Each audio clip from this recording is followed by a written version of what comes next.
자, 안녕하십니까. 오늘도 연차 유급 휴가 사용 촉진에 대해서 설명을 드리겠습니다. 지난 시간에 1년 미만 근로자 같이 법 해석을 해봤습니다. 근데 좀 어려우신 분이 계시죠? 그래서 오늘 좀 한 번 더 쉽게 이해 한번 시켜볼게요. 그리고 계산 사례까지 하고 끝내도록 하겠습니다. 자, 사례입니다. 자, 입사는 22년도 1월 1일 입사자고요. 또 매월 개근해가지고 총 11일이 유급휴가가 발생을 했어요. 자, 표에 보시면, 자, 여기는 월이에요. 1월부터 12월까지 중에 1월부터 11월까지 다 개근을 했습니다.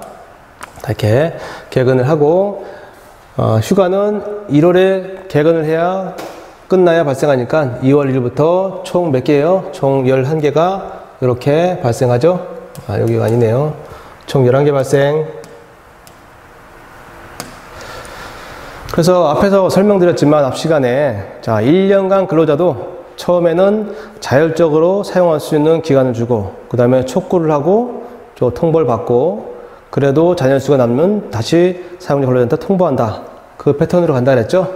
이 1년 미만 근로자도 똑같아요. 자율적으로 사용할 수 있는 기간 그 다음에 그 기간이 끝나면 촉구가 끝나면 통보 이런 식으로 가게 됩니다. 그래서 여기 보시면 자율 사용이라 가지고 2월부터 9월까지 자율 사용할 수 있는 기간이다. 이렇게 제가 지금 여기다가 표시해 놓은 겁니다.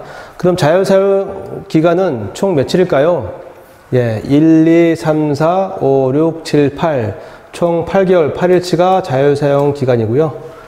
8개월치 끝나고 9개월치 지금 우리가 9개월치 끊었죠, 그죠? 예, 9개월이 끝나면 이렇게 하나씩 계속 발생하게 되는데, 촉구는 9개월이 끝나고 바로 10월 1일자 딱 되는 순간, 바로, 그동안 자율 사용하지 않고 남은 일수, 그 남은 수에 대해서 촉구를 하게 되어 있습니다. 그러면 제 1차 촉구에 대해서 한번 같이 알아볼게요, 1차 촉구.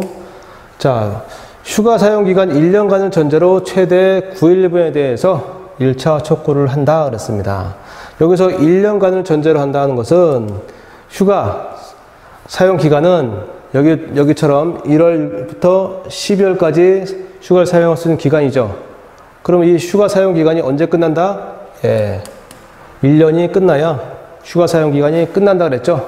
그래서 이거는 1년간을 전제로 해야 된다 이거죠. 반대로 만약에 12월 15일까지만 근로하고 이제 고용관계 유지가 안 됐다. 그러면 어떻게 될까요?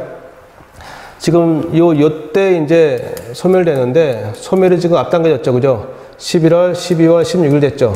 그죠? 그래서 1년간을 전제로 하지 않기 때문에 12월 15일까지 하고 12월 16일자로 사직한 자는 사용자가 근로자한테 여기처럼 사용촉진 절차를 완벽하게 준수한다 해도 미사용 일수에 대한 수당은 지급해야 한다. 이렇게 알고 계시기 바랍니다. 자, 같이 보겠습니다. 사용자는 근로자한테 휴가 끝나기 3개월 전을 기준으로 한다. 1, 2, 3, 9월 30일까지네요. 그래서 10일 동안 10일 이내에 통보해준다. 자, 10월 1일부터 10월 10일까지 요거는 사용자가 누구한테? 근로자한테 뭐 한다? 휴가를 그동안 사용하지 않은 휴가가 며칠 남았다. 언제 쓸 거야? 휴가 사용 시기를 나한테 지정해줘. 하고서 촉구하는 기간이다. 촉구 기간. 그러면 그런 근로자는 사용자한테 촉구를 받았으니까 또 근로자도 사용자한테 며칠 이내에 휴가의 사용 시기를 통보해야겠죠. 그거는 바로 10일. 통보받은 날로부터 10일 이내에 이 근로자는 사용자한테 아까 미사용일수 알려줬죠? 그 미사용일수에 대해서 휴가의 사용 시기를 본인이 지정해서 통보를 할 수 있는 기간이 또 10일 이내다 이거죠. 또 10일 이내. 플러스 10일 이내. 그래서 10일 이내에 통보, 남은 미사용일수에 대해서 전부 지정해서 근로자가 사용자한테 통보했다면 더 이상 2차 잔여수가 없기 때문에 필요가 없죠. 그래서 2차 촉진은 필요가 없고 연차 유급 휴가 요 기간 요 끝나면 없어지고 또 휴가 임금보상도 요 끝나면 없어진다 이거죠. 여기서 끝나는 게 아니고 여기서 끝나는 거예요. 그런데 또 변수가 있어요. 그죠? 전부 지정한 게 아니고 여기처럼 9일치면 9일치 전부 지정한 게 아니고 아예 지정 안 했든지 근로자 사용자한테 아예 통보 안 했든지 통보는 했는데 전부가 아니고 일부만 내가 휴가 가겠다 하고 지정 통보해주면 또 자연수가 남는단 말이에요. 이게 남을 때는 귀찮겠지만 사용자는 다시 근로자한테 이젠 내가 너한테 휴가 시기를 강제로 지정해서 통보할 테니 그때 쉬도록 해 하고서 강제로 서면 통보를 한다.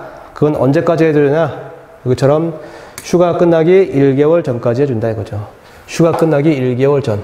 그죠? 그러면 11월 30일까지 2차 통보를 해주면 되겠다. 누가요? 사용자가 근로자한테. 그렇게 해서 이 기간이 끝나버리면 연차유급 휴가 없어지고 또 임금보상 의무도 없어진다. 이렇게 앞에서 배웠습니다. 자, 사례를 통해서 한 번 더 공부해 볼게요. 연차유급 휴가 사용 가능 일수가 총 9일이다. 그지? 여기서까지 9일이다. 1월부터 9월까지. 사용 일수는 아래와 같습니다. 첫 번째 사례는 하나도 사용 안 했다. 9일 남았는데 9일인데 9일 중에 하루도 사용 안 했어요. 계속 근로를 했어요. 0일 사용했다. 그러면 사용자 근로자한테 1차 촉구할 때 며칠? 네, 9일에 대해서 너 남은 일수가 9일이야. 나한테 빨리 9일분만큼 언제 갈지 나한테 알려줘. 그러면 근로자는 사용자한테 시기 지정을 통보해 주는데 9일치를 전체 다 통보했다면 결국 남은 게 없죠.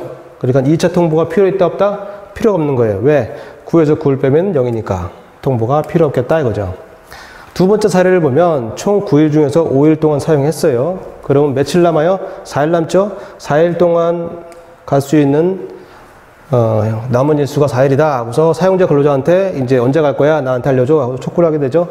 그러면 근로자는 사용자한테 시기지정 통보를 해주는데 이 4일에 대해서 전체 통보해 주면 좋겠지만 그 중에 3일만 통보했다. 하루를 남겼다.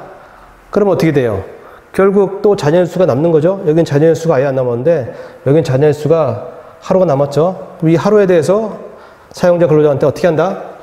휴가 사용 시기를 강제로 지정해서 서면 통보해서 어느 날 지정해 주니까 그 하루 반드시 쓰도록 해. 이렇게 2차 통보까지 해줘야만 사용 촉진을 하게 된 거고 이 사용 촉진이 끝나면 뭐도 없어진다? 휴가도 없어지고 임금보상 의무도 사라진다 이거죠. 자, 두 번째 볼까요? 자, 앞에서는 이제 9일치에 대해서 그렇게 설명드렸고, 이제 남은 이제 두 달치, 10월하고 11월, 이틀치가 남았죠? 이것도 앞에 있는 거와 똑같이 해주면 돼요. 그죠? 자, 사용자는 끝나기 1개월 전까지. 그죠? 5일 이내에 통보해줘라. 끝나기 1개월 전이면 11월 30일인데, 요거 12월 1일부터 5일까지. 요때까지는 이제 사용자가 누구한테? 근로자한테 촉구를 한다 그랬죠. 촉구. 언제 갈 거야? 한테 알려줘. 그래서 미사용일수에 대해서 안내를 해주고 사용 시기를 빨리 지정해달라. 그래서 서면 촉구를 한다 그랬죠. 그럼 근로자는 통보를 받아서 10일 이내에 뭐 한다? 근로자가 사용자한테 미사용일수 휴가 사용 시기를 지정해서 통보를 해주게 된다. 만약에 미사용일수를 전부 지정 통보한다면 2차 촉진이 필요 있다 없다? 없다는 거죠. 그죠? 그래서 요 휴가 사용 시기가 끝나버리면 이제는 연차유급 휴가 임금보상 전부 다 없어진다 이거죠. 없어진다. 사라진다. 또 아까도 설명드렸지만 이틀 중에 하루만 통보했든지 아니면 전체 이틀 다 통보 안 했든지 그래 되면 다시 뭐 한다? 또 잔여일수가 남는다 알겠죠. 그럴 때는 귀찮겠지만 2차로 이제 서면 통보를 해준다 그랬죠. 그러면 사용자는 언제까지? 휴가 끝나기 10일 전이면 12월 21일 이때까지 끝나기 10일 전까지 사용자 근로자한테 휴가 사용 시기를 어떻게 한다? 이때는 강제로 지정해서 서면 통보해주면 되겠다. 이렇게 되면은 요 휴가 끝나버리면 여기처럼 연차유급 휴가 사라지고 임금보상도 없어진다 이거죠. 자, 사례를 또 보겠습니다. 연차유급 휴가 사용 가능일수가 2일 중에서 2일은 10월하고 11월 두 달간의 개근한 겁니다. 사용일수는 아래와 같다. 자, 첫 번째 사례는 하나도 사용 안 했다. 결국은 2일 중에 하루도 사용 안 했으니까 사용자 근로자한테 자, 이틀에 대해서 1차 촉구를 하게 되죠. 그러면 근로자는 사용자한테 자, 2일에 대해서 전체 다 이제 사용 시기를 정해서 통보했다. 그럼 결국 이틀 중에 이틀 다 통보했으니까 하나도 남지 않겠죠? 그러니까 2차 통보 필요 있다 없다? 필요가 없다 이거죠. 필요 없기 때문에 이 기간이 지나게 되면 뭐 한다? 연차유급 휴가, 임금보상 전부 다 사라진다 이거 사라진다. 두 번째 사례. 자, 이틀 중에 1일 사용했다. 그럼 결국 하루 남았죠? 그럼 하루에 대해서 사용자 근로자한테 촉구한다. 휴가 언제 갈 거야? 나한테 빨리 알려줘. 그러겠죠? 그럼 근로자는 그 통보를 받고 다시 일일에 대해서 시기 지정해서 통보해주면 좋은데 아예 통보 안 했어요. 그러면 또 하루가 남게 돼. 그죠? 그럴 때는 사용자 근로자한테 귀찮지만 하루에 대해서 이제 너한테 기회를 줬는데 너가 나한테 얘기 안 했으니까 내가 근로자 너한테 언제 가라고 휴가 사용 시기 지정해 줄게. 그때 가. 하고서 강제로 지정 통보해 주겠다 이거죠. 이렇게만 해주면 사용 촉진을 완벽하게 한 거고 요 이틀치에 대해서는 휴가도 없어지고 언제요? 요 시점에 유급 휴가도 당연히 소멸되고 또 임금 보상 의무도 없어진다. 이런 내용입니다. 자, 좀 빠르게 설명드렸는데요. 지난 시간에 연차 유급 휴가 사용 촉진 1년 미만 근로자 설명드렸죠. 그 내용에 대해서 한 번 더 계산 사례를 짚어드렸습니다.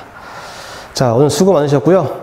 다음 시간에는 지금까지 배웠던 연차 유급 휴가 또 사용 촉진에 대해서 Q&A를 만들어 가지고 한 번 더 설명드리고 연차에 대한 내용을 전부 다 끝내도록 하겠습니다. 자, 오늘도 수고 많이 하셨습니다.